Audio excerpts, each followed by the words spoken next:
I just wanted to welcome everyone and appreciate you joining us tonight for the International Photography Hall of Fame's virtual roundtable with the jurors of the Earth Stories photo competition, Fabian Gonzalez and Rafa Cruz. Before we begin, I wanted to highlight an upcoming class, though. On Saturday, December 7th, we'll be joined by Photoshop Hall of Fame member Jeff Shuey for a intro to the practice of see, shoot, find, and finish. In this workshop, Jeff will walk you through his proven workflow from capturing the perfect shot to selecting and editing your images, all the way to all the way into final post-processing. Just a reminder, seating is limited, so if you'd like to sign up, you can join at iphf.org. For tonight's event, we'll be joined by the curators Fabian Gonzalez and Rafa Cruz. Fabian Gonzalez is a curator and photographer. He has been dedicated exhibit coordinator at the Art Museum of America since 1998, balancing his interest in curatorial work with his own artistic photography. He helped open the Art Museum of America's F Street Gallery, excuse me, in 2005, and has curated exhibitions at prestigious festivals, including, um, let's see, Houston Photo Fest and Photo Lima. Let's see, Fabian will be joined by his fellow photographer and curator, Rafa Cruz. Rafia's background in wedding photography and collaborations with organizations like Hilton and Airbus. Since 2016, he has worked with the Art Museum of America's, photographing artworks for the exhibition catalogs. His anthropological and spontaneous photography has taken him worldwide, documenting cultures from a human perspective. And finally, they'll be joined by IPHF's own Elizabeth San Juan, who's an accomplished photographer with over 30 years experience. Elizabeth is a passionate traveler, has visited over 100 countries. I think is it over 100 or at 100? Over 100. Over 100. Over 100. And her work has been exhibited internationally, and she uses her art as a platform to support younger artists, women's rights, and environmental causes worldwide. So I want to thank you all for joining us, and I think it's going to be a great discussion tonight. With that, I'll turn it over to Elizabeth. Yeah, and I echo Stephen in saying thank you to all the participants, and especially to Rafa and Fabian that have taken the time to really put their heart and efforts in doing such a wonderful job in curating and making this great selection of photographs that we're going to discuss. It's fairly casual, so if you have a question, we're not going to wait to the end. If it's a very pressing question that you feel like you're going to miss, just put it in the chat or unmute yourself while we're having a conversation, and we'll be happy to answer it. Also, the way we've asked the photographers that have won or received honorable mention to provide additional photos. So what we'll do is we'll show the winning image that Rafa and Fabi selected, and then we'll show some additional images and then just have a conversation. And what I would like the folks that are here, like Christina and Harvey and the others, that you please just think when your time comes, please introduce yourself and tell us where you're from, how many years you've been photographing, and what inspires you. I went on all of your websites and I could see that most of you work on varied projects, and it's quite inspiring to see. I know some of you have books published, so just give us a brief overview without being too breathy so that we can get everybody in. And then, of course, we'll have Q&A at the end. And I would also ask everybody that's on this call to put in the chat what type of calls you would like to see, what kind of competitions are you drawn to? Are there specific themes, open themes? How many do you usually apply for during a year's time span? Do you do one or do you do multiples? Does it depend on budget, category, juror? So if you could just give us a little bit of feedback. Do you enjoy these pre and post conversations with the jurors? Are they valuable for you to improve your career, enter future competitions? That's the type of insight that we want to see. So if you don't mind just putting something in the chat or just letting us know afterwards in the Q&A what direction you would like to take IPHF to take this, because we want to Yes, we need income. We're a non-for-profit, so we're always looking for donations and income streams, but we want to give back to the community. And we think this is a very valuable way for us to give back and give the participants and those that didn't win some insight as to what the jurors' thoughts were during the whole process. So hopefully this will give you kind of a behind the scenes scenario how this process works for the jurors and for IPHF. With that said, I'd like to welcome Fabian and Rafa and let them talk about the process a little bit and about themselves. And if you've not been to their museum in DC, I would suggest that you do take some time, let them know that you're coming and have a conversation with them. It's a beautiful, incredibly beautiful building. They have great exhibitions. It's really, really worth the visit. Thank you. Thank you. My name so is much. Fabian Goncalves Borrega, and I am the exhibit coordinator of the museum. And we opened the photo gallery in 2001. It's a space dedicated to photography. And since 2016, we start using a more ecological approach. And here behind me, we have the Berta, the printer. And we ask the artists to send us the files. And we print everything here in order to avoid costs of transportation, not dealing with framing, plexiglass, matting, and we reduce the costs. And then the idea is for those prints, the exhibition that we curate with Rafa to send it to different places. If someone is interested to receive any of the exhibitions, please contact us. And then is no insurance value. They are just exhibition copies. We consider that the artists did enough when they invest and they travel and they go and take the picture and develop and then ask them again to print again, frame again, and It's a lot of stand. expenses. Yes. And then we reduce our carbon prints. I have been involved with a museum my entire life. And if we don't change the way we do business, nobody's going to change it. We have to change from inside out the approach to photography. And then this is sort of our philosophy, be more in touch with what's going on with ecology, no art that is separated from nature, more integrated to nature. That's the idea we have with Rafa, and Elizabeth knows because she participates in one of our selections. And then coming from PhotoFest, in March of this year, we did an exhibit on works, a selection of work from PhotoFest. Yeah. And that's on my end. And thank you very much for this opportunity. We took it very seriously. We went over all the selection, all the entries.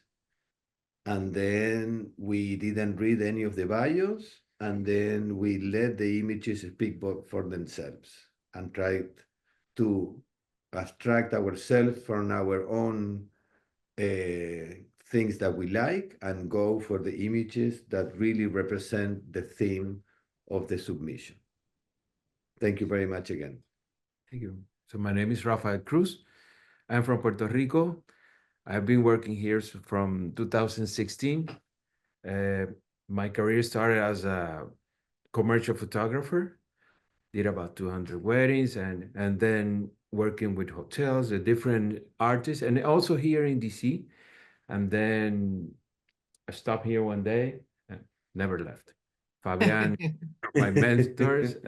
I learned a lot here about art and everything, but also about the friendship, about the true story that we have within us. And that process that he was describing was truly amazing.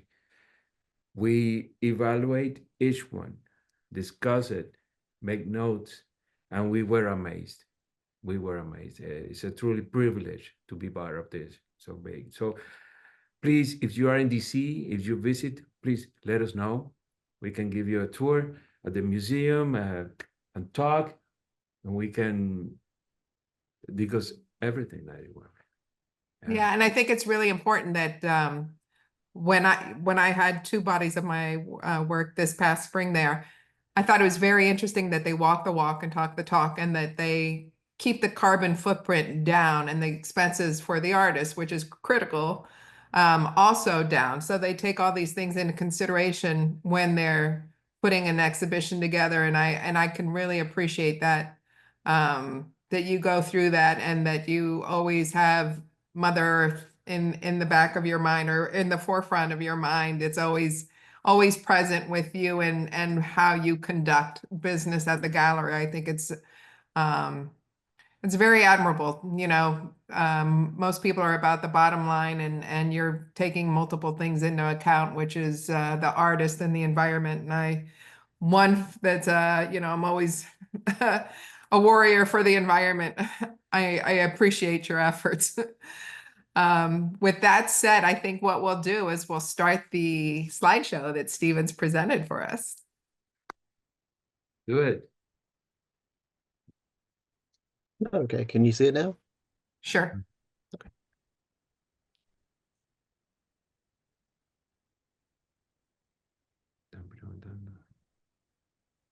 So welcome, Christina, and congratulations. Hailing from California. So if you would like to unmute yourself and tell us your story. Hi, thank you for having me. Yes, I'm Christina McFall. I'm in La Jolla, California. I've been photographing for about 25 years, and it's my passion, and it's really about sharing the things that I'm in love with. And one of my loves is nature and the wild. And I'd like to share this idea of biophilia, that we have an innate emotional connection to nature. And that's because we came from nature. We haven't been in these boxes and on these screens for that long when you consider that life began about 36 billion years ago. And so, yeah, I hope that my work helps people remember that we too are wild. That's awesome. And let's talk about the image that won the honorable mention. Here you go. Is this your son? Yes, this is my son, Nicholas. He was about 5 years old. And as I was making the work, I mean, at first I was photographing my sons in nature as they were. I would catch them in moments where they were immersed, and just they looked like they were one with their surroundings. And then I began to look for patterns in nature, and I wanted to express how we are nature too. Yeah, I think this is such a beautiful image because, like you said, we come from nature, right? And if we look at this, I think it's a fern leaf, but when we look at this image, it is your spinal column with the transverse vertebrae that are going up his back. So I think it's really beautifully presented of how we complement nature, and we might not think about it, but if you look where you place that, and I'm sure you did it with that mindset, or maybe you didn't. Maybe you can tell me if I'm say Elizabeth. No, it was absolutely not that. But you know, Yes. what drew you to put him in that position? Well, the ferns have always called to me, and when I'm photographing, I feel like it's not just me, like the earth is dreaming through us. And so I try to empty out, my mind and be open to cues from nature. And that's just that's what represented itself to me was or presented. Yeah, I noticed that these leaves look just like the spine. And then Sure. if you look at things like our brain, the brain stems and neurons, how they all reach out for each other. That's like the roots of a tree. And you've all seen the fingerprint, how it looks like the rings of a tree as well. And so there's all of these patterns, these sacred geometry that are present in nature if we slow down and really look. Stephen, you want to go to the next slide?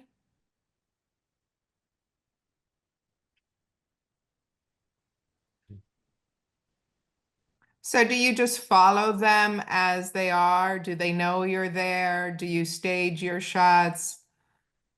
I follow them, and then sometimes when there's incredible light or I see something, if they're moving too quickly, I'll ask them to, as Sally Mann says, to hold still.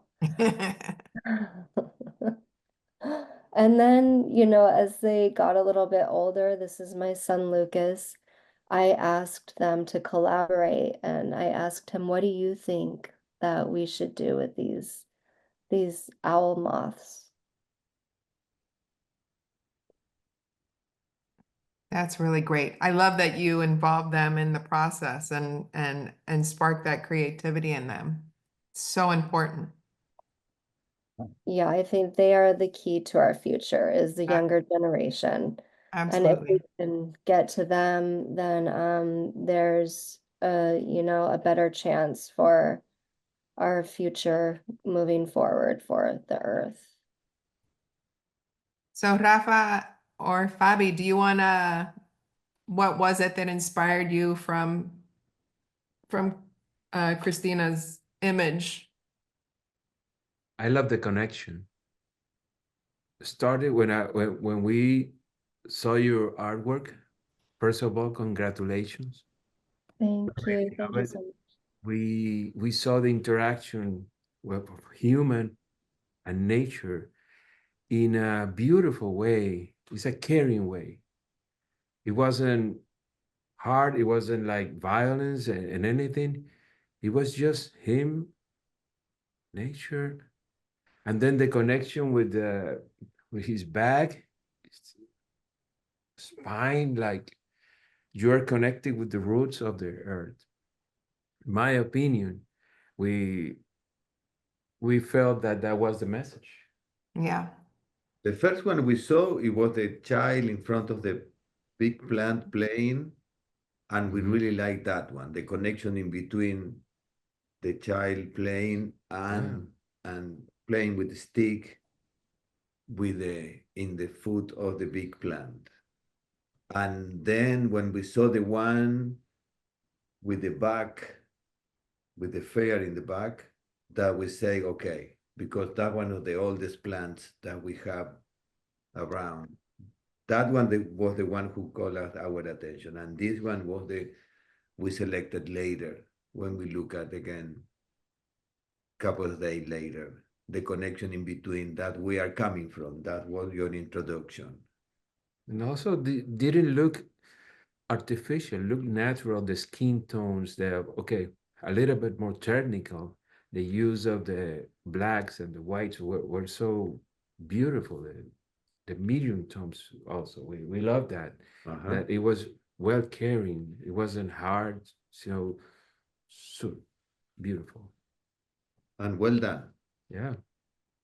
Thank you. Thank you. I'm really honored that you chose my work, and the message is so important to me. I just published a book called Sanctuary in the Wild with DATS Press. And I just got back from Paris Photo, and to be on such a large platform sharing this message really important to me. It's not about me or, my boys. It's an intimate story, but it's finding the universal in the personal story. Sure. What else can we look forward to? Do you have any projects you're currently working on now that you've finished your book, and what's next for you? Yeah, I'm working on my next body of work, and it's my first bonds with nature. It's right now the title that I'm working with is What Remains, and it's about what parts of us remain in the places we love in the land. And for me, that was Malibu Lake, California, where I grew up. That's where my first bonds were with nature. And so this energy that we exchange with the places we love, what of us is there? Like, is that land longing for us like we long for it? And we have a reciprocal bond with nature. I mean, a lot of people have forgot, but it is reciprocal. And so how do we feed the land and the earth as much as she feeds us?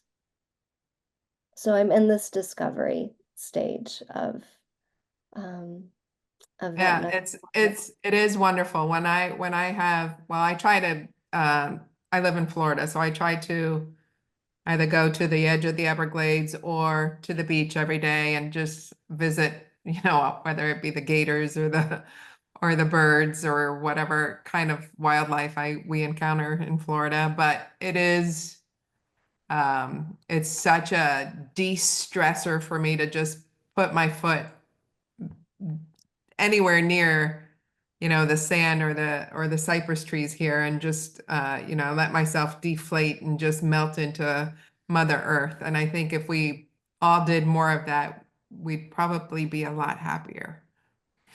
Yeah, yeah, absolutely. I mean, we protect what we love, and when we have to be in connection with her to fall in love with her. And Yeah. like you said, having your feet on the ground, and yeah, that's my greatest medicine is Yeah, just going outside, slowing down, and having a camera is the perfect way to do that. sure. Well, congratulations. I really enjoyed listening to you and viewing your work and look forward to seeing future projects. Thank you, Elizabeth. Thank you so much for having me. Thank you. Thank you. And the next work is from Steve. And is Steve on the call? No, I think he unfortunately had to send his regrets that he wasn't able to make it, but Okay, we could just zip through and then Rafa and Fabi can tell us what drew them in. Oh, yes. Yes. Shapes and colors, forms, the interactions, the in the way, the rhythm The job.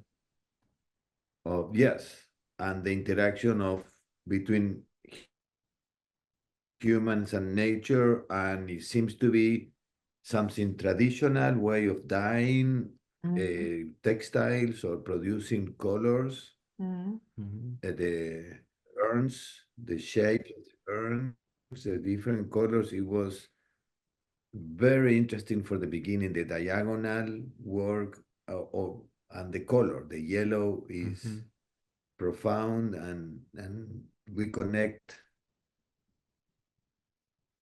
Yeah, it's an through the interesting, like you colors. said, the diagonals, It the was repeating his circular work. patterns, the yellow throughout his red shirt, the red bucket, the uncovered Yes, pot in the back here is also yellow. It's yes, a um, very interesting piece. The eye is yes, always moving around, trying to see what else it could capture, right? yes. And Very interesting. Yes, Rafa? and also the hat is the person. So he's part of this circular patterns and but he's the person. He's the one leading, moving. And we saw triangle, we saw faces, we saw a lot of things there. but we just love it. We Yes, just it met has a him, lot it of was movement. beautiful, Yeah, very beautiful, nice. beautiful work. Yes. Interesting. Mm. Again, he has that idea in mind of keeping the movement and the shapes, the rounds, the pieces moving. And the use of negative space. The use, Right. yeah.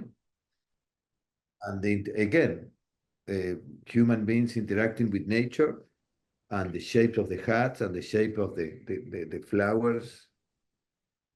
Good composition, extremely good composition, and the use of color. You can see the sky reflected. Oh, nice.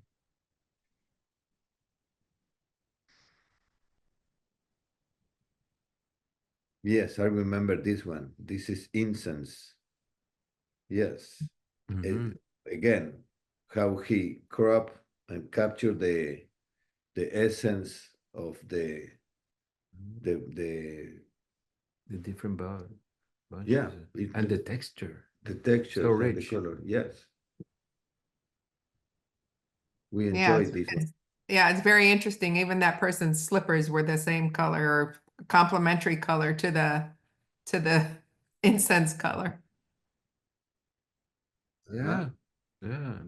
Different shades and the spectrum of the reds are beautiful. Mm. Yeah, This is an excellent example of how photographer creates an image. Not That only doesn't- document, but he's creating something that is interesting to us to see. Yeah. Well, congratulations to Stephen. It's a shame that he wasn't able to join us tonight. And third place, Tom Reese from Seattle, Washington. And is Tom on the call? I don't believe so. No, unfortunately. Oh, he leaves? Yeah. Oh, okay. This was also a very interesting shot. If because everything is man-made. The pole with the nest, trying to preserve nature, and then the blue angels in the back. The osprey. Yes, and Rafa is a birdie. He enjoys birds a lot. And we have a special connection with this work. And it also expressed that the same contradiction that we saw in the other work, nature and man working and interacting together, and the effort that we put in entertainment at the Blue Angels, and also preserving some of the nests that has been man-made, destroyed, and then we build the pole for them to nest again. It's a very it's a complex shot. It is pleasing to the eye that we like. That is a good vehicle for the people to see the contradiction in between nature and man-made stuff. and Yeah, and imitating. I think the biggest contradiction here is, I think where you're focusing on the beautiful osprey, and then we have the blue angels, which I mean, it's so impressive to watch them fly. But if you just look at the back part of that plane, you could see the carbon footprint that is left behind every time one of these guys take flight. And I think what is really, what is the message in this photograph? Is to what extreme do human beings push nature and Mother Earth to just seek pleasure and enjoyment? And I think it's sometimes we don't even think about it, and just going to an air show and just watching these kind of events has a huge impact on the environment. And we could tell that from the COVID years when there was no airplanes flying, there were very minimal airplanes in the air. There was, no traffic. Everybody was home from work. And I saw a resurgence of wildlife in my community that was incredible. You know, because I did take daily walks just to get out of the house and get out of, you know, the four walls that were enclosing on me during those 2.5 years. But I think it's if you sit there and take a moment and just let it all sink in that, you know, at what cost do we do shows like this, and again during COVID that the ozone layer actually healed itself for a little bit of time. And I think we lose sight of that, you know, as human beings, we have a very short memory span. And it's most of the times to our detriment that we don't, you know, keep these things in the forefront of our minds. So I think it's a very powerful image, and you can interpret so much out of it. Yes. Yeah, it has layers of interpretation. That's also something we look for in all the images that we selected. In the air contamination, noise pollution Contamination, is yes. something that exists and affect the bird. Yeah. Mhm. Stephen, And it's an amazing shot. Oh, I yeah. Yeah. have to say. One of a kind. Yeah. And I think, let's see, Tom had two images. This is one of the two. There's another one in later on during the exhibition images. yeah, and I just think this is one of those storm channels things, right? These I don't know what the name is for it. Does anybody know what the name of these Colbert or something like that. that bring the water from one place to another? But I don't know what if the name of the aluminum contraption. A culvert. Culvert, yeah. Thank you. But You can go again, on. yeah, you can see the relationship in between the man-made and nature and The lack of water. the interaction and same concept as the other one, Yeah, but the other one was stronger. yeah. And second place, we have Harvey Castro from Oakland, California. Welcome, Harvey. I know you're here. Hello, hello. How So- you all doing? Good, good. Hi. Feel Fantastic. free to tell us a bit about yourself. I went on your website, really impressive with all your projects. Thank you so much. And, first off, thank you, Elizabeth and Stephen, for all the work behind the scenes, and obviously Fabian and Rafa for connecting with my image and, choosing it in this open call. In terms of myself, I've been photographing for about 21 years. I initially started back in 2013, photographing combat sports, actually, MMA, Muay Thai, things like that. So a lot of my photography now is informed by that experience. So there's a lot of movement, a lot of action. I like to freeze the action and include a lot of the different layers that compose the scene, as you can tell with this particular image here. And my movement into photography has always been really intertwined with a change of career. So in 2012, when I was working in the software industry, I got laid off. We got, we were reducing forces in the company I was working with, but I started working as a consultant for them. So I had extra time in my hands. So I started, photographing fights. Grew up watching boxing, so it was a fantastic opportunity for me to really engage with photography and really start learning all of the technical aspects of it. Aperture, ISO, shutter speed. Prior to that, I was a hobbyist photographer, so my main focus was really just in the compositions. I really didn't take too much attention into everything else, which ultimately limits your capacity to communicate what you're trying to your audience, right? So fast forward to 2018, I transition again in May of 2018, and 1 month later, I traveled to Puerto Rico to work with the communities that have been recovering from the aftermath of Hurricane Maria. And the reason for that was because when I moved from the East Coast, I lived in New Hampshire for years. What's that? Did somebody say something? No, it's okay. Go ahead. Okay. So prior to 2018, I was in New Orleans 5 months after Katrina. And just driving through there, trying to find a hotel. I was moving from New Hampshire back to California. I drove through Biloxi. I couldn't find a hotel. And just seeing that scene in the morning, and coming from an operations background, process implementation, process improvement, my interest was understanding, what are the mechanics that are going on here? Like, how do we get to this place, to this point? And just being there, even 5 months after, I remember thinking like, wow, what what the hell, It's like, I remember seeing the images on TV, from when all that was happening, but just being there, and even 5 months after, it just got me thinking to like, what can I do?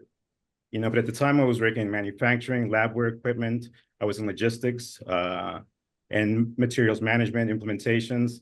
And I happened to meet the director of FEMA in one of the parades. And he was kind of telling me a little bit about his story and what were the things that were affecting FEMA from being able to do their job optimally, right? And one of those things was, not having access to people's deeds, or people not having access to their own deeds. Therefore, they can't provide any kind of assistance to them because they have to be able to prove that the property they're claiming is actually theirs. So this was 2006. So in 2018, when I transitioned, my first project was going to Puerto Rico, and this was in June of 2018. So this is 9 months after Hurricane Irma and Maria had hit the shores of Puerto Rico. Once we got in there, this is my first project in this genre of photography, but because of my background in operations management and just working with people, we jumped onto this right away, started networking. So the same things that I found were lacking, or I was told were lacking in 2006, were also being affected in terms of the recovery for citizens of the island. Yeah, so this is now 12 years later. And again, because of my operations background, that's what intrigues me, like what's going on and how can I communicate this through a visual language, looking at the parallels and understanding it from both sides of it, right? From inside and outside. So one of the things that, I started looking at was also the response from the people that we were talking to. And one of the responses that we got, or several of them, were in the genre of feeling abandoned. The folks that were left behind to recover were feeling abandoned by the people that left. So in the first 6 months after the Katrina, there's about 135,000 people that left the island. So we're able to quantify that. Now, fast forward to 2021, when this project was started, or continuation for me it is, the name of the project originally was Los Olvidados, Puerto Rico, and I got that name from a hashtag that they were using in the town of Utuado, which is a hashtag because that's how the people were feeling, that they were forgotten, right? So it was a perfect representation because 9 months later, these people were still without water or electricity, still forgotten. So fast forward, so real quick, the other reason that I decided to go to Puerto Rico was because when Irma and Maria hit the shores of Puerto Rico, California was also under fire. So I live in Oakland, California. So we've been dealing with major fires every year, essentially. So for me, I saw a parallel. Well, the Caribbean is underwater, we're burning, right? So this is in 2018 when I did this project. Now, fast forward 2 years, and we have the same phenomenon now in the Pacific, right? So now we have 2 back-to-back hurricanes now affecting Central America. So Nicaragua, El Salvador, Honduras, and Guatemala were the most affected. So for me, it was, going back over here to try to look at what does recovery look like in a third world country, by that denomination. So what I found here also were the nuances that interested me was how people from the communities that were affected were also responding to migration, right? So where the people in Puerto Rico were feeling abandoned, the folks in this village in Guatemala that was destroyed by a landslide were actually praying for the people that left to make sure that they get to the US-Mexico border and they can achieve their American dream, So from that standpoint, I started looking deeper into the migration piece of the conversation. So I got a chance to go to the military airport in Guatemala and also the border between Tabasco and Guatemala to see what was happening in real time with the migration crisis. So that's where this project stands now. It's just an expansion of trying to tell a different story about what drives people to migrate, not just looking at it from the standard of people being persecuted by gangs, etc. But I'm trying to look at it from the very beginning, which was the encounter between the conquistadors and the natives of the land. And that's starting that process, because that's when we start to exploit the lands, which weakens the ecosystem. So that's a story that we need to talk about, and come to peace. Yeah, well, there's so many layers to that. We could take a lifetime peeling that onion and hitting all the different topics, from the conquistadors and the ever-changing climate and how we don't commune with Mother Earth and listen to the way that we should do things and respect the processes that save the soil and agricultural processes instead of just, killing the soil and not having fertile land anymore. I mean, there's so many issues.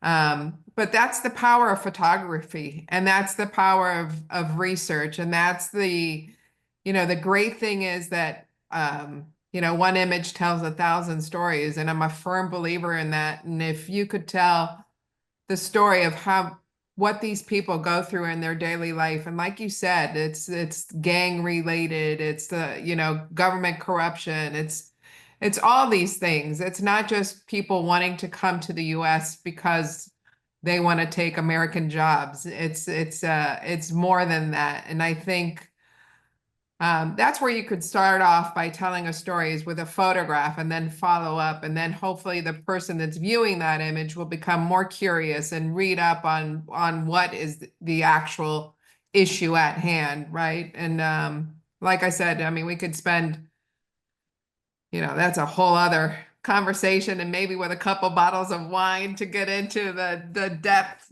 and scope of something like that. But it's a very deep subject matter that you've chosen to photograph. So I wish you the best of luck with your Can I say project. something, Elizabeth? Yeah. Yes, what we saw, Native Americans are much more integrated into nature than us. And developed nations are the ones who produce more carbon and they disrupt nature. And these people who are more integrated into nature than us are the ones who are suffering the consequences. They depend on nature for Yes, agriculture. everybody, yes, we depend on nature, but they are in a more fragile situation than us. That's what we saw. And another layer is about this is a very colorful picture because the patterns on the shirts of the ladies tells you where they are belong, what community they belong. And the photographer removing the color it gives us a uniform view of the different communities, talking about all of them at the same time. And what's happening at the same time. At the same time. And that's why we consider this shot and also has all this interpretation you have been talking about, but this is what we saw.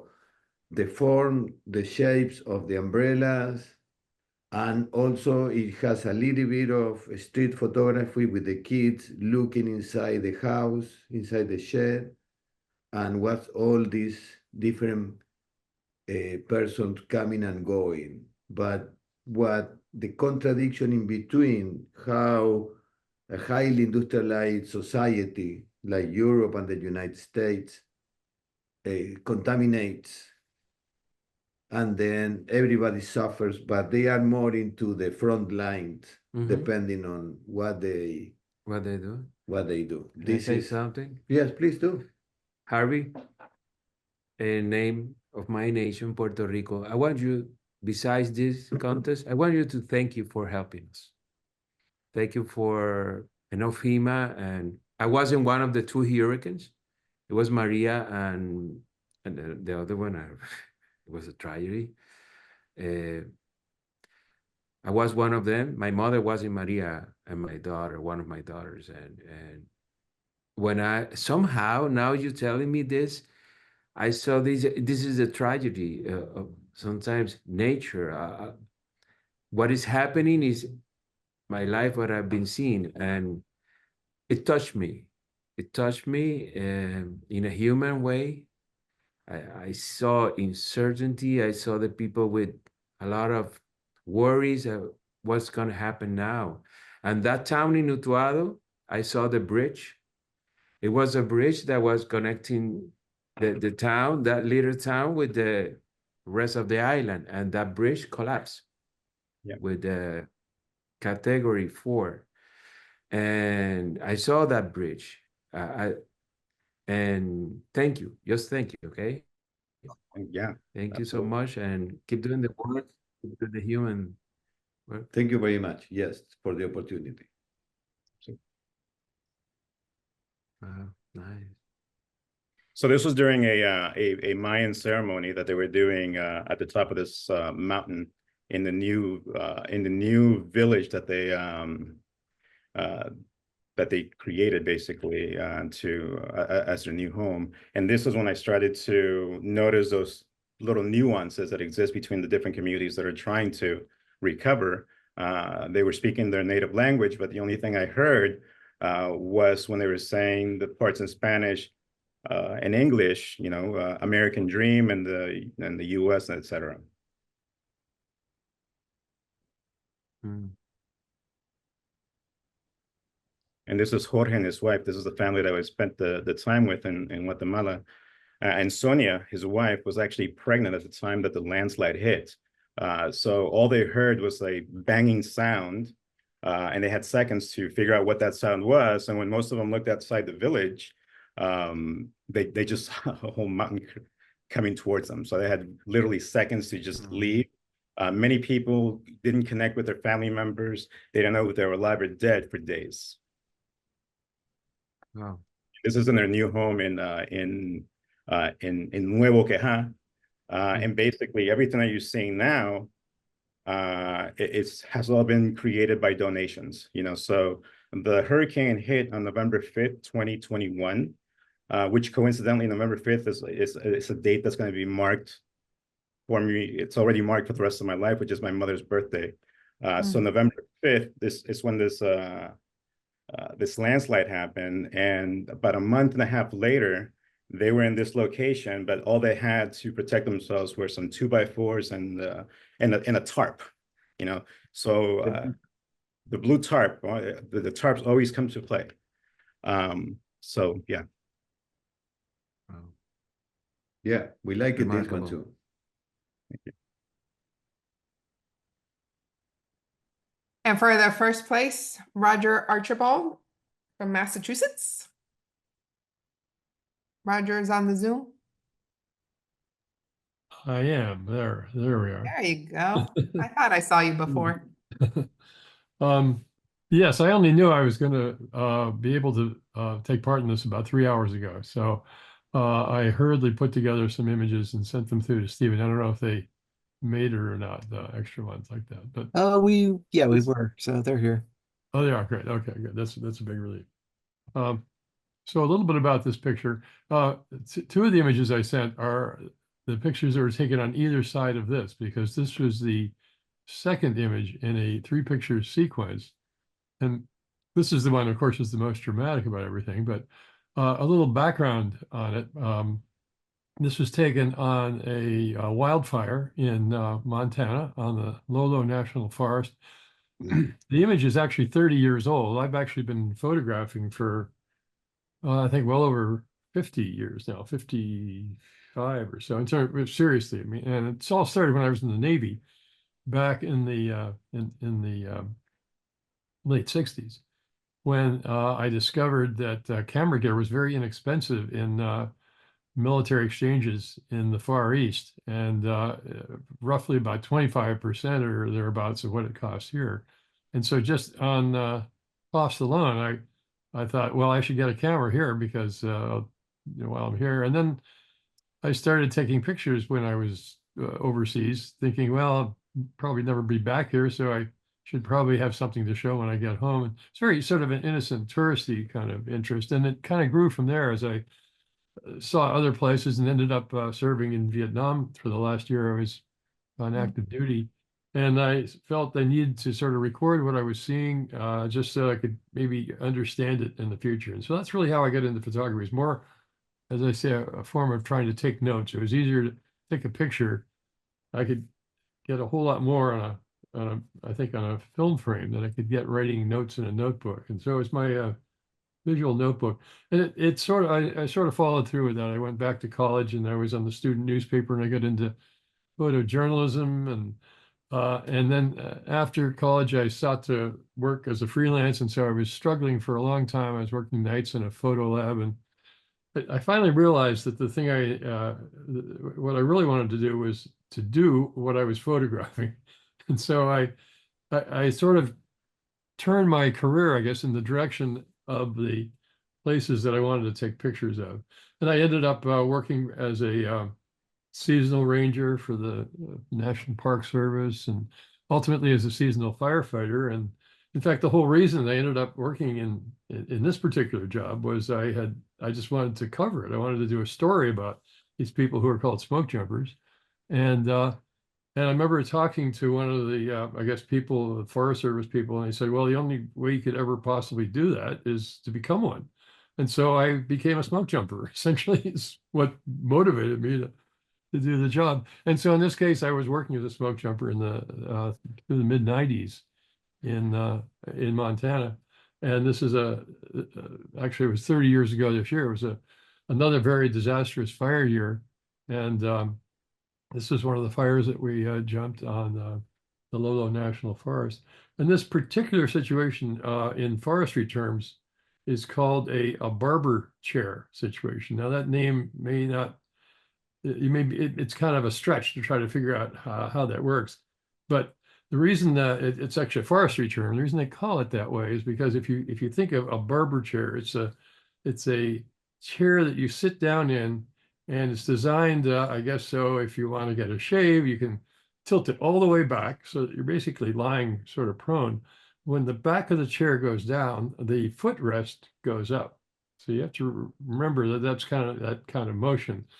And in forestry, a barber chair is when you're trying to cut down a tree and you want it to fall where you can see the cut is in this case, but the tree wants to break off elsewhere. The tree wants to break off higher.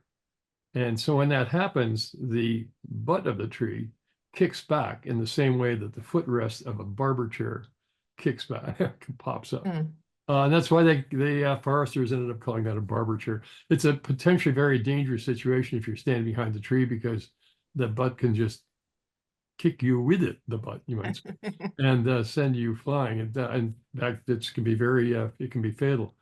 And so it's always a consideration when you're cutting down a tree, just a tree that isn't on fire. And when you're cutting down a tree that's on fire, it's an even bigger consideration. So in this case, this was a barber chair situation that occurred while that smoke jumper there, Tony Navarro, who is actually a member of the Apache Native American tribe.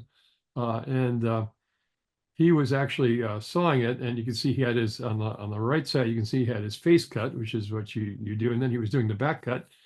Usually as the back cut approaches the face cut, the whole thing goes over in that direction. But in this case, the tree split vertically, horizontal, up along the grain of the tree and started to split apart.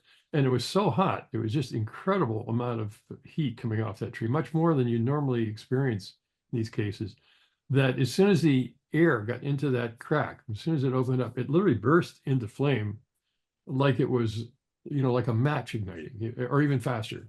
It was just remarkable to see a tree just burst into flame like that. When you put a log on the fire, it takes it a while to get going. This Right. just blew up like that. And you can see that's why Tony was making a hasty retreat, and that's why I called it exit strategy. He was following his planned, exit, his safety route away from the tree. Which whenever you do anything like this in situation, you always say, where am I going to go if things go south? And where is my safety zone?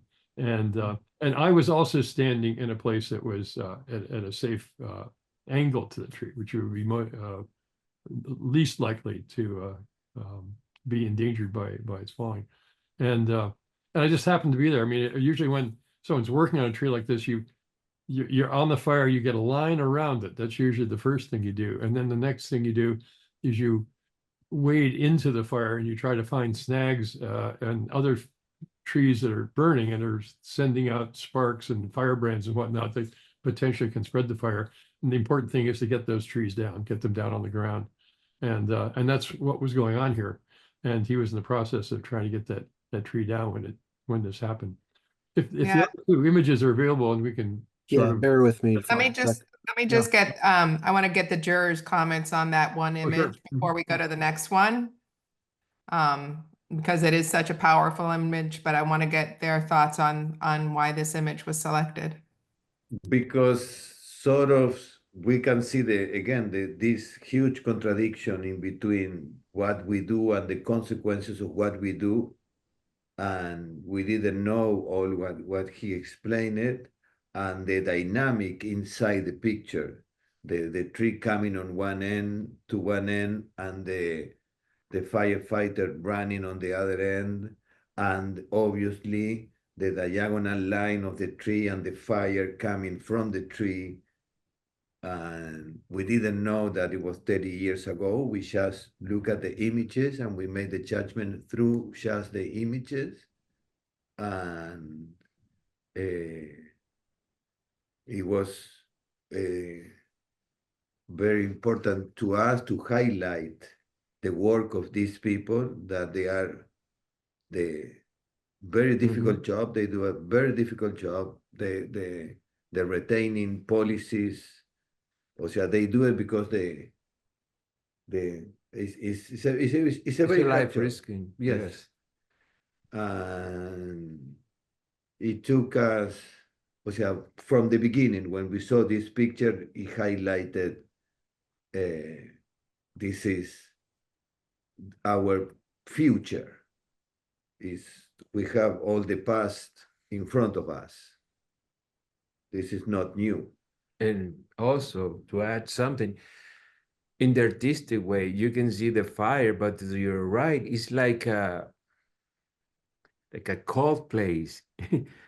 Yeah, because it's blue. It's blue, it's red, and then you see like a cathedral in the back, and then a person running, and then it was like, okay, this is a lot, but it's fascinating. It's not staged, but it's a destruction of the earth, in a certain way.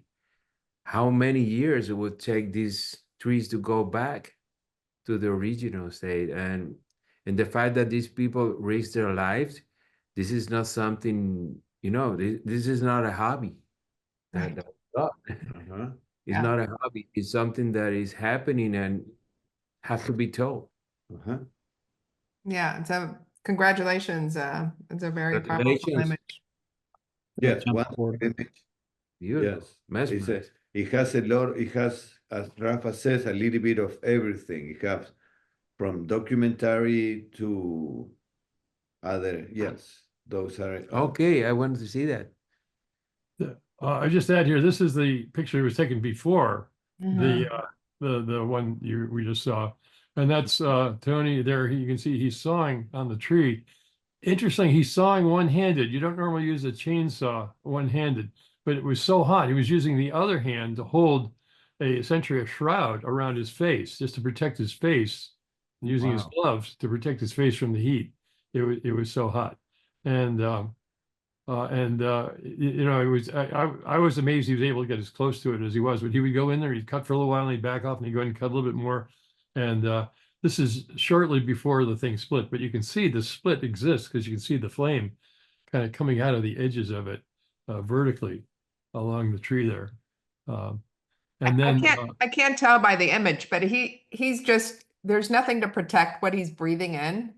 he doesn't have any, for the most part, you don't have anything protecting your breathing. We don't, Scott air packs, any of that stuff. But the only thing you have is a bandana for that purpose.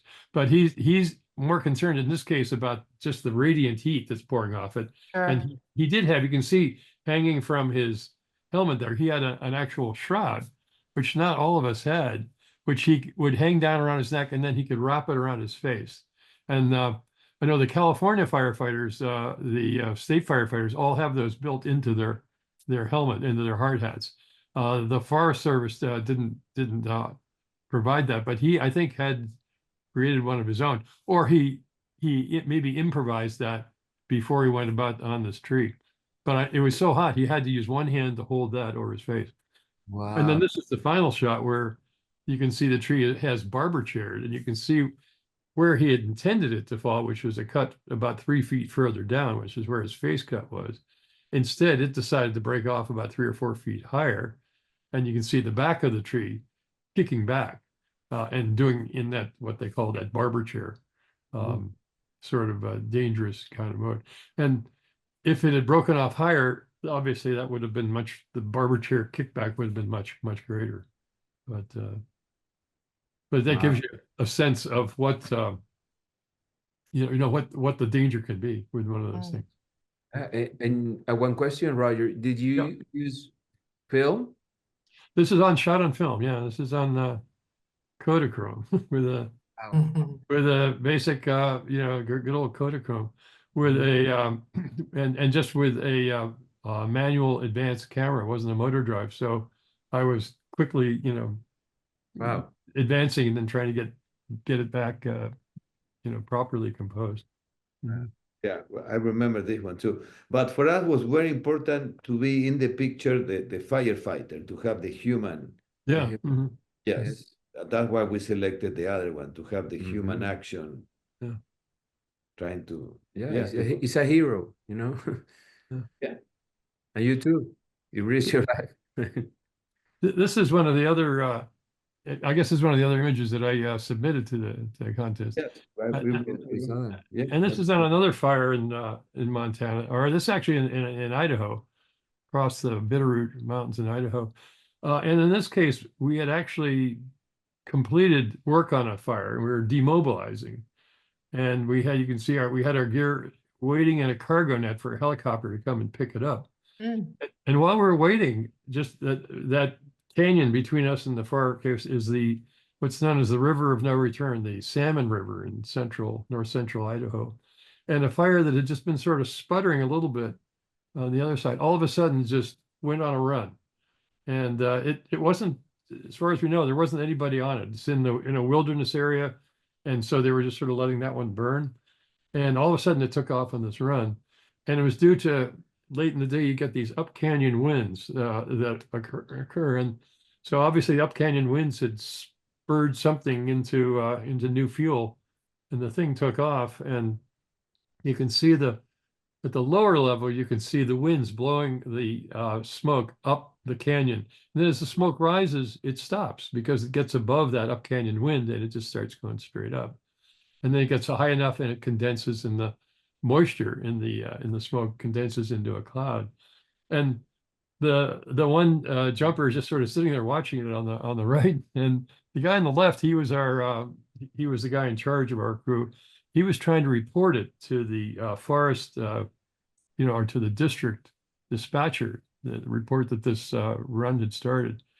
And he was having difficulty with his reception. And so he's just moving his radio around in such a way with the antenna, hoping that he could catch a repeater on a mountaintop somewhere and get through to the dispatcher, because he's having difficulty in sporadic contact. And I remember when I just watching him, the impression I got was he was like almost doing a dance. He really looked like he was dancing, the way he was kind of gyrating around a little bit and moving that radio and turning his head differently. He had his head turned like that so that his ear was cocked toward the radio so he could hear the radio better. But it just watching it, I said, this is like some kind of tribal dance almost that he's doing. it seemed like, until you realized what the context of it was. Maybe the Mm. Bee Gees were playing, right? Yeah. It did seem that way, just, yeah, that it was going as he was doing it very sort of slow motion, and they talked and they listen and hold it up and listen and try to hear back from them like that. But Nice piece. yeah. Well, thank you, Roger. Is there any other projects that you're currently working on, or? Actually, a project I've been working on for a long time. It hasn't really gotten going yet because COVID sort of pulled the rug out from under it. I call it Documerica 2020. And it relates to the all the way back 50 odd years ago to the early 1970s, the founding of the Environmental Protection Agency during the Nixon administration. When they started, the first years that they started, they actually had a documentary photography program called Documerica that was designed to create a baseline visual sort of representation of what the American environment looked like at the dawn of the EPA. And the idea was that it was modeled on the FSA from the 1930s. And the idea was to build on it over time so you could see what impact the EPA was having on the American environment.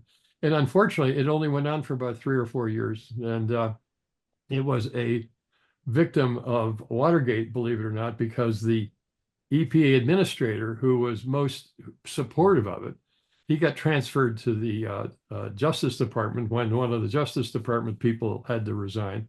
And he ultimately resigned in the famous Saturday Night Massacre. I'm trying to remember his name. That was it just escapes me right now. But he had been the original administrator of and then he became second in charge at Justice before he resigned. And so there wasn't anyone left at EPA who really supported the project, and so it kind of sputtered and died, lost funding, and that was that. And the pictures ended up ultimately in the National Archives, as this project that went on for several years way back when.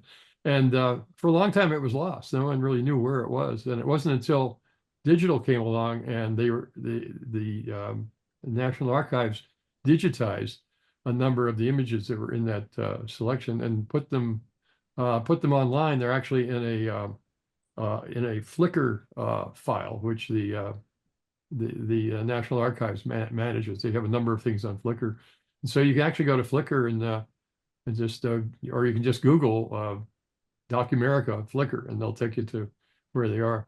But my goal was this, because I had actually way back then had volunteered to be part of the Documerica project, but without success, because it was pretty well winding down when I got to doing that.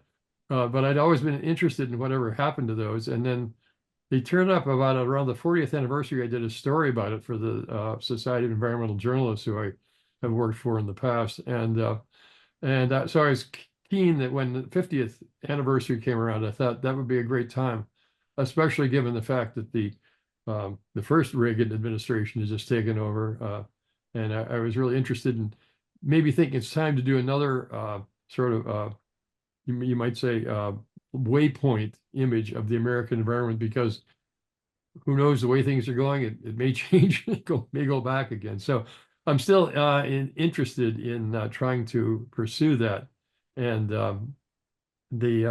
I do have if you go to Documerica2020.org, I have essentially a whole prospectus about the project. Why don't you just drop it in the chat for everybody to see when you're done? Yeah, I will. Let me get that here shortly. But yeah, so take a look at that. But that's what I'm working on. I think Laura got it. William Ruckelshaus, that was the gentleman. Yeah. Thank you for pointing it out. Ruckelshaus, yep. Yeah, Bill Ruckelshaus, yeah, that's the guy. Yeah. Mm-hmm. Well, thank you, Roger, and congratulations. Congratulations. Thanks very much, guys. Great job. And next, finally, we have the grand prize winner, Joy Saha from Bangladesh. Welcome, Joy. And Hello. I know, there you are. I knew you were at the call from the beginning, but I didn't know if you were still on the call. Yeah. So congratulations. Thanks for inviting me. Yeah.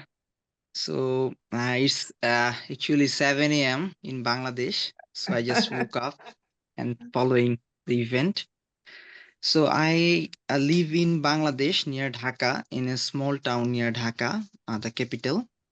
I work as a visual journalist in Bangladesh, and I capture the news related stories like human and environmental stories. And through the images, I want to show my powerful storytelling. Okay. And I just don't take photograph, like I always mix with the people whom I am photographing. I actually build the trust, then I start taking photos.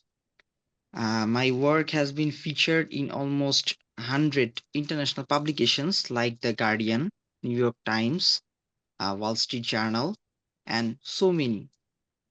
So I think to me, plastic is very much important because it actually helps us, but it, uh, what can I say, like, is disrupts our environment.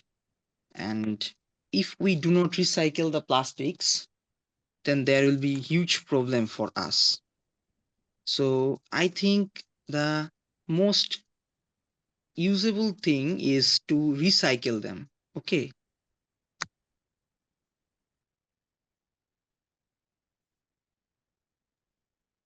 Thank you, Joy. I'm Yeah. glad you said that you build a relationship with the people that you're photographing before. Yes, of course, of It's course. so critical, right? And Rafa and Fabi, I want to hear how I could just imagine the impact that this image had when you saw it. I mean, I would definitely say, wow. Yeah. An image explained by itself. It's so powerful. Congratulations, Joy. And thank you very much. Thank you very much. Thank you for doing that. And we are true believers on recycling and also a lot of things regarding the environment, but we never expect to see the expression of the lady, the work that she was doing. So important, so Yeah. important. Touch us. And then we are part of nature, we are surrounded by nature, and this is all past in front of us. This is our future. If we don't do something that you said, we are going to be surrounded by plastic bottles. And this image competed with the other submission that you did, is the mother and the son with the water up to the chest. Those are the two images that we took us a long time to decide which one. A lot of discussion. Yes, what was the one to give the first prize. But this one with the round basket and she fishing all these bottles and trying to make a living out of this disaster also give us some hope. This among all this tragedy that is going on, seeing this female worker trying to make a living out of it is give us hope. Respect. And yes, a lot of respect, but that's the point. The point is she is trying to make the best of this ecological disaster and recycling it and getting some money home. That's important to us. Joy, can you give us some context Thank you very of much. where this image is? Where is she and what is she Thank doing? Basically, it is from my local area, from my town, where I am doing photo walks regularly. So there was a plastic recycling factory at my locality. So I just wandering with my smartphone to get some photographs to do photography. So I saw from far away that there was a factory there, and I went to the factory. The factory owner Actually, it was a small factory. So the factory owner actually told me that I can photograph there. So the woman was sitting above the pile of plastics. So with the basket, and when I take my phone to photograph her, so she actually looks at my camera. So this photo is taken on a smartphone actually.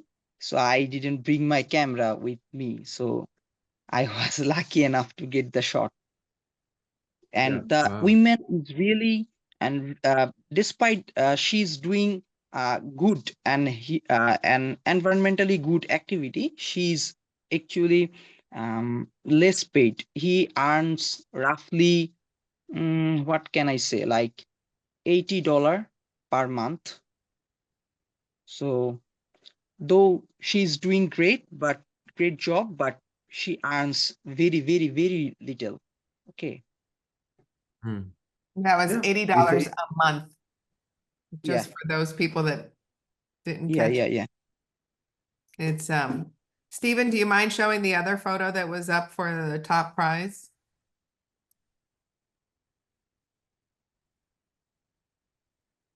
Yeah, bear with me for just a sec though.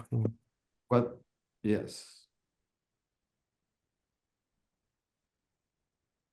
And while Stephen is looking for that image, feel free to unmic yourself if you have any questions for Joy or any of the other folks that have. Were there any other photos that went with that series, Joy, that you had submitted? We've seen a variety of photos from other folks. Yeah, I think Stephen's looking for the one in particular that the jurors were going for the top prize, and then we'll put his additional images up. Yeah.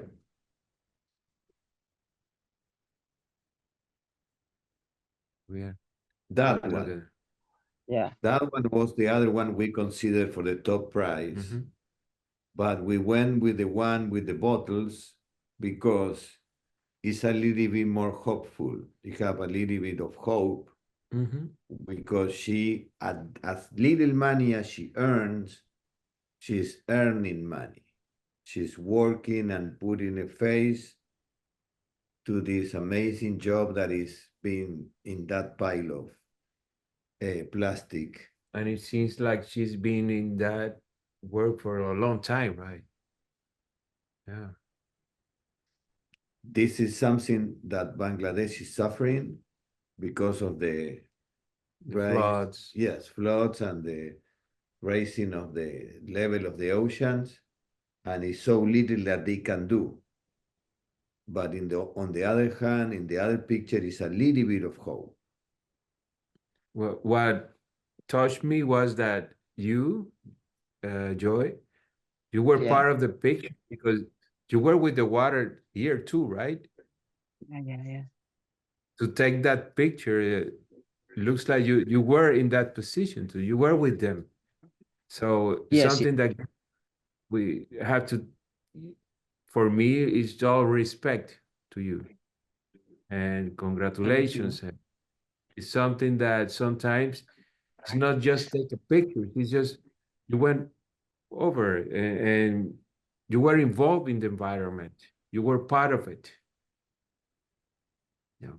So can you Was describe the scene in this, Joy, for us? Yeah. So I in June there was a great flood in Bangladesh, in Kurigram district in Bangladesh. So I went to the flood affected area. It was far from the capital, Dhaka, um, very far. So it took me 12-hour journey from by train to reach to the place. Then we were two in person. We are the two photographers. So one I was with my friend, my mate.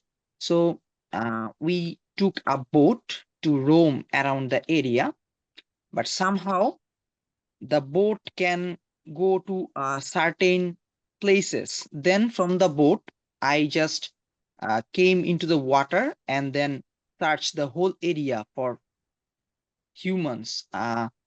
those flood affected areas are really vulnerable, especially for women and children, because the waterborne diseases, the risk of waterborne diseases is really high, and there was no enough food. So the women clutching with her son, so actually looking for food. Okay, so the situation was really worsening, and I was the ground level, like the water level here, to take the photograph. Wow. So that's the whole story. Wow. Very powerful. And Thank you you. can make a book of that story. It's amazing. And then we see again and again women in the front line of poverty. We saw it with the black and white picture in the Mayan Andes, the mountains, and then we see it again here. It's a repetition. Yes, And we see it here in the museum and a lot of works. yeah. Mm. Women are the fighters of poverty. Yeah. Thank you very much for your images. Oh, thank you. Always Joy, fun. what are your next projects? What do you have coming up? What would you like to share with us? Actually, I'm just working with this flood project, naming the droning in the delta. This is my project on flood. Actually, Bangladesh is really vulnerable to climate change, as you know. So I have been working on floods for like 3 or 4 years. So I'm just trying to make a series on that, and I want to actually present my series to some big festivals or exhibitions. So that's my actually I want to uh, put my effort on the flood series. This picture is a fishing festival in Bangladesh. I actually in Bangladesh I travel a lot to document interesting human related and environment related stories. So this is a famous fishing festival in Bangladesh. It actually occurs in winter, early winter. So yeah, it's in very early morning. The shot is taken very early morning, and thousands of fishermen actually taking their nets to fish. This is a yearly festival, and fishermen actually organize it. All the fishermen community members of the fishermen community, they organize it. So it was taken like 7 a.m. I think the shot. Very Yeah. nice. Beautiful. Beautiful. Nice shot. Thank you. Thank you. Another project I have been working, this is the brick labor, brick field actually. Many people from different parts of Bangladesh come to Dhaka for work in brick fields, because brick fields, uh, in brick fields, the people are not the people. They are actually got the brick fields. The brick field story is actually not good, because the human working there are not just the laborers. They actually they are get bounded. Okay, the poverty poverty actually happens here.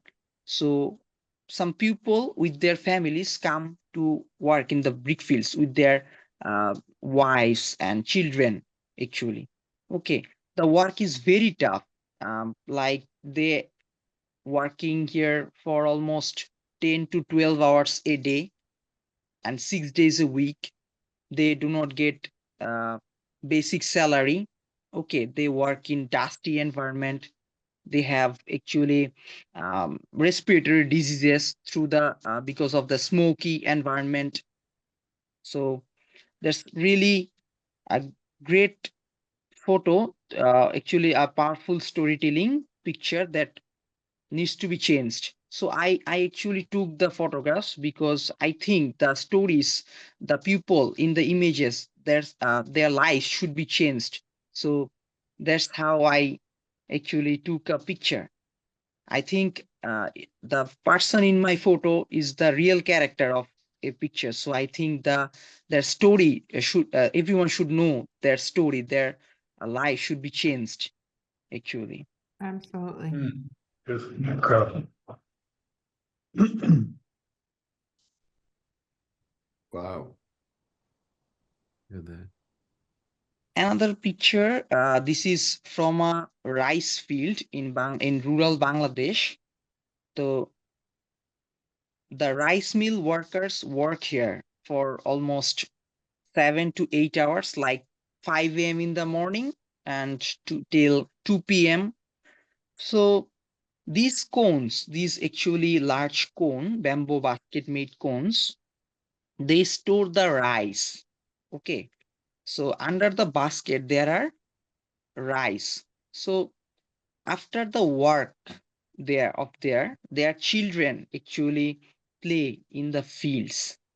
And I took the shot of many baskets, and through the baskets, the children are playing. And this is actually this place have many this place produces most of the rice in Bangladesh. So I took the picture in color, but later converted it to black and white. It's a wonderful image. It is. We love it.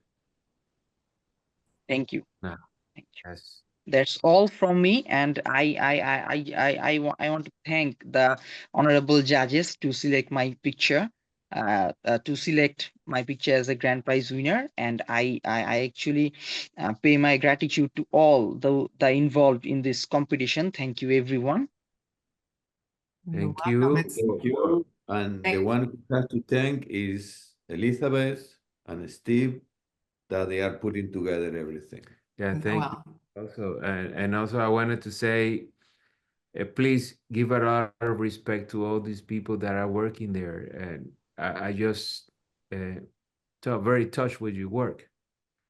Thank you. Thank you. Keep going. yeah, it's really powerful, beautifully presented in a very humanistic way. It's very, congratulations. But I Gracias. think Rafa and Fabi, I think you could see from the images that you've selected and these photographers that there's a thread there from Christina's beautifully emotive one with nature, that if we could all get to that point of being one with nature. And then, you have Harvey telling the humanistic stories along with joy. And then Roger's images are just, how we're trying to assist. I mean, there's this thread that I would love to see all of you come together and create an exhibition with the different parts of this exhibition. I mean, it's a very powerful presentation that you all have from a very different viewpoint. You all have told this beautiful story. But I could see it all coming together. And I was just in Sweden at Fotografiska, where there was this whole exhibition on florals and nature, and they had about 10 different photographers bring their bodies of work together. And I would just love to see something with you guys and some kind of collaboration where you could just bring this by. Don't you think, Rafa and Fabi, that would be great? That would be Yes. amazing. That would be amazing. Yeah. Yeah, well, we spoke about that in the process because it have all the merit, it have all the power, and have all the visual stories to make an exhibition or make something about it. Maybe a booklet or a book or exhibition or a collaboration. Yeah. Really, really like the idea. It's something Maybe we can speak collaborate. about that. Yes, we can talk further about this. Yes, definitely. Everybody feel free to unmute yourselves and chime in, please. I was just going to say, I mean, I agree. I mean, it sounds like a great pitch to Fabian and Rafa to, put it together. You have the space, you have the walls, and Elizabeth started talking about how beautiful the space is. So I'm definitely on board for something like that. Whatever the details are, how to contact me and us, and let's move forward. I love it. I agree.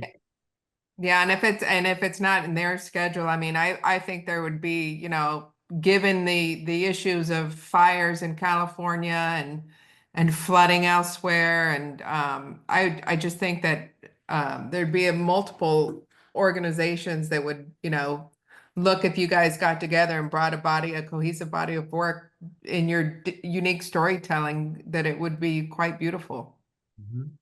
Yes.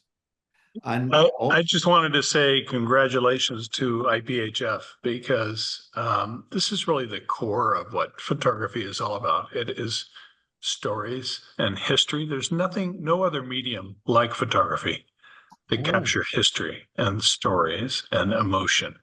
And this is the mission of IPHF, and I'm really happy to see you guys tackling it because it's a terrific competition and exhibition. And Fabian and Rafa, thank you very much. It's just super that you guys, you know, sort of did the judgment here, and the submissions were unbelievable. It's really breathtaking. So congratulations to everyone. thank you very much, and thank you for the opportunity. We are very glad with Elizabeth and you guys who choose us, and for us, it was a humbling opportunity to see all this work. And we didn't select them geographically, we didn't select them, we didn't read the values, we let the image to talk to us. And then we read the bio. And then we went to the bio. Yes.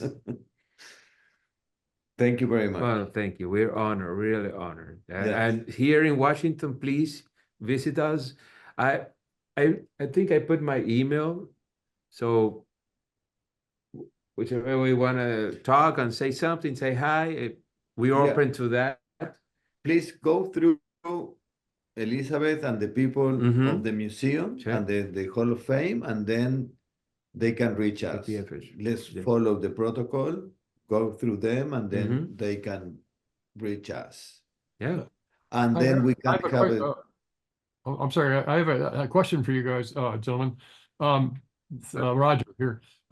With the change in administration, I guess, coming up in a matter of weeks, I guess how are you, how are you preparing, I guess, your museum to, I guess, address that and I guess, I don't know, commemorate is the word, but to reflect that in your exhibits and your curating?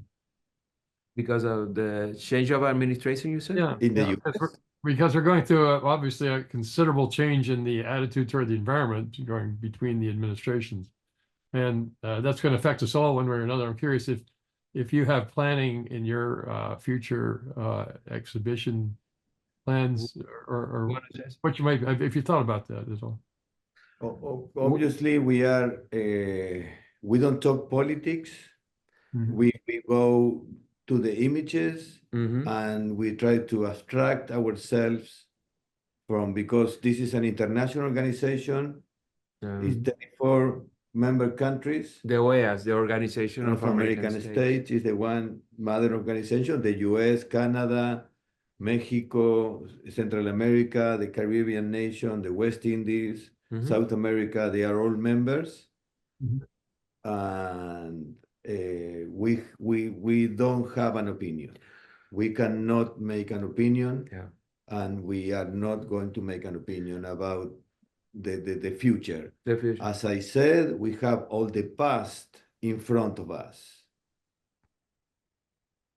I think what you could take from them, Roger, is that they've always based their exhibitions, right, Rafa and Fabian, on the environment, the human interaction with the environment. And they can elaborate a little more. And I think they'll continue their mission regardless of what administration is in there, and hopefully just continue to question and you know, have thought-provoking dialogue with their exhibitions. I going to add something. We are just 2 blocks from the White House when we are right here. I know there's a change of administration, but let's see. Let's keep defending the earth. let's keep working, let's keep forward, let's keep thinking, and let's keep taking photographs.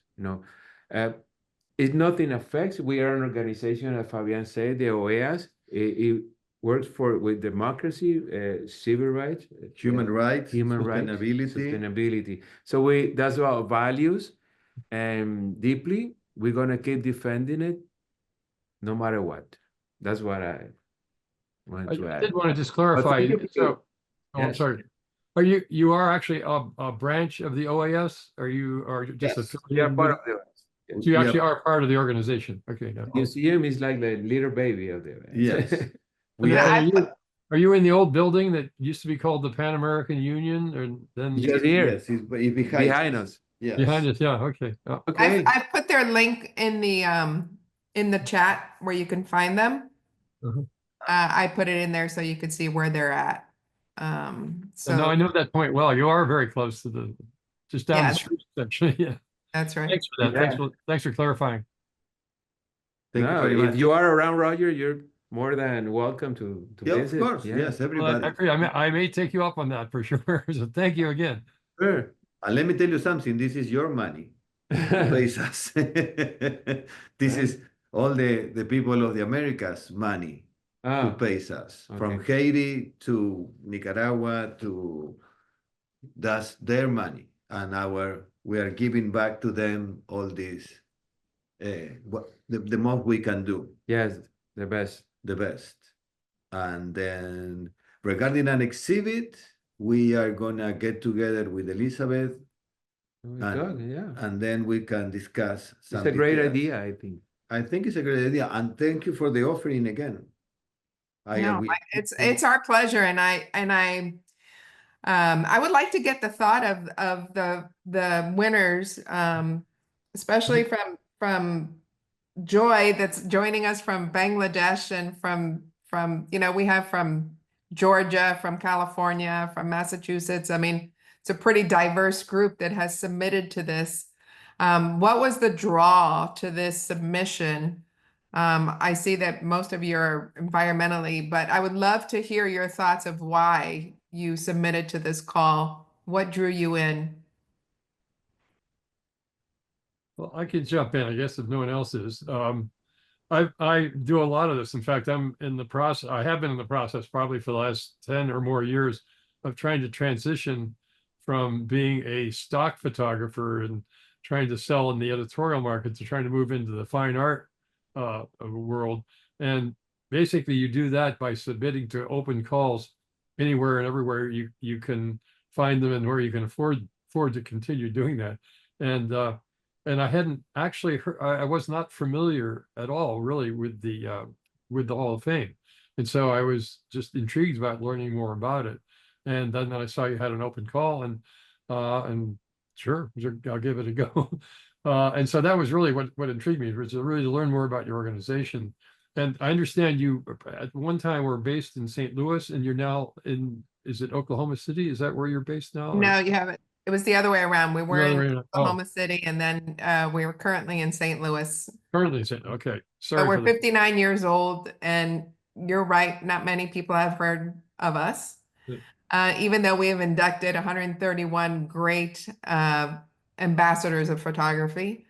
So the point of having these conversations is to create more community and more awareness. And we feel it's critical to the world of photography is to have conversations like this, to have really important call for entries. For us, it's not just a money grab, and to continue the dialogue of how we can evolve photography and then, and have it intersect with critical issues like the environment. And it's through storytelling and photography is the storytellers. And you could tell from all of your images that they tell these beautiful stories in a very dramatic way. Oh, great. Thanks. For me, learning about this open call came through by way of a friend of mine, Virginia Hines. I ran into her at a Leica event in San Francisco where they were talking about the process of making books. And I was telling her that I was going to be in New York for the Eddie Adams workshop this year, and that I was considering, staying in the East Coast and visiting DC. And she said, "Oh my gosh," she's like, "I just watched this presentation, from these folks from the American Museum or the Museum of the Americas in DC." And she said, and they absolutely said to reach out to them if you're going to be in the area so you can visit them. So later on, she sent me a link to the video, which was the introduction to this open call. And I started watching the video. I was like, wait a minute, this is exactly what I've been working on, Wow. So I was like, not only am I going to, reach out when I visit, but I'm definitely gonna, submit to the call. And, and going back to something that you mentioned earlier, Elizabeth, in the call, talking about letting images age and going back to them at a certain time post creation.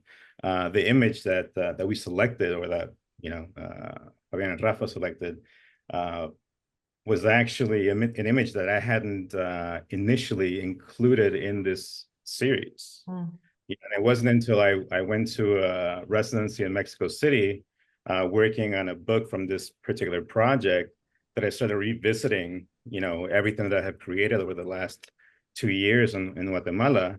And I said, wait a minute, how did I miss this image? Because I felt myself represented in that kid creeping through the window. You know what I mean? Like, how did I not see this the first time around? So everything has a way of working itself out, though, and here we are. So thank you. No, thank you. Thank you. Well, I know we've run over in time. Yes. So I want to thank the jurors for hanging in there. But we are in the process of our nominations for our 2025 inductees. And those are photographers, scientists, people that have really contributed to the art and science of photography. So if you go on the website, there's where you can nominate a photographer, a scientist, an education person, teacher of photography, of the arts, a museum curator. There's a whole list that you can go through. There's also other awards. There's Leadership Award, Lifetime Achievement Award. There's a Point of View Award, which are for younger photographers that you can nominate. So we would love for you all to submit. It's a very short window. We want to try to announce the nominations by January 2025. And then the induction will be fall of 2025. And hopefully what we'll do also with this is have some of the images that have won from this photo competition and the other ones from 2024 be involved somehow in this ceremony. So stay tuned to IPHF. We have a lot going on. Nominate anybody you think that merits an award from IPHF. If you know any people that would have funding, that want to do partnerships, please reach out to us. Stephen, myself, Mark, we're all on this call. So there'll be a log that you could just, this is recorded, so you will get a copy of this also. So any way that you want to think you may want to collaborate, nominate, we're here looking for ideas for lectures. I mean, it's limitless. So please stay involved with us. I mean, it's been a great honor for me to see all of your work. I feel so inspired to, get my camera out. I know Rafa's going to be hitting the streets tomorrow in DC if weather permits with his camera. Yeah.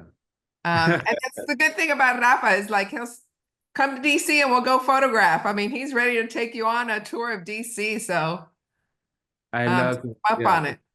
Yes. We love meeting new people and artists, and this is as you said, this is a community that needs to be reinforced. We need to get everybody together. Yeah. And so we're photographers, we're the storytellers, the biographers of the future. So it's something that we love it. And participate in portfolio reviews.